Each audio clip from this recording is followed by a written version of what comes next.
হারাম থেকে বের হওয়ার 5টি সহজ রোডম্যাপ। জীবনে ভুল পথ বা হারাম কাজ থেকে বেরিয়ে আসাটা একটা কঠিন সংগ্রাম। এই ভিডিওতে এমন 5টি বাস্তবসম্মত, সহজ এবং অনুপ্রেরণামূলক রোডম্যাপ নিয়ে কথা বলবো, যা আপনাকে হারামের পথ থেকে ফিরে আসতে সাহায্য করবে। 1.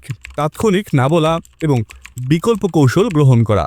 হারাম কাজ থেকে বের হওয়ার প্রথম ধাপ হলো সেই কাজের মুখোমুখি হলে তাৎক্ষণিক প্রতিরোধ করা। 2. পরিবেশ ও সঙ্গ পরিবর্তন করা। আপনার চারপাশের পরিবেশ এবং আপনি যাদের সাথে মিশছেন তারা আপনার সিদ্ধান্তের উপর সবচেয়ে বেশি প্রভাব ফেলে।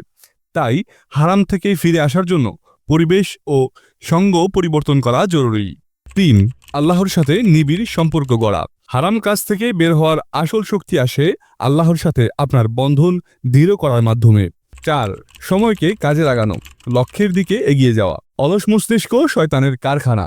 আপনার সময়কে ফলপ্রসূ ও হালাল কাজে ব্যবহার করুন। 5. ছোট হোক তবে শুরু করা, ধারাবাহিকতা এবং আত্মপর্যালোচনা করা। বড় পরিবর্তন আসে ছোট ছোট পদক্ষেপের ধারাবাহিকভাবে প্রয়োগের মাধ্যমে। তাই বড় কোনো সুযোগ বা আয়োজনের অপেক্ষা না করে ছোট ছোট পরিবর্তনগুলো শুরু করুন এবং ধারাবাহিকতা অব্যাহত রাখুন।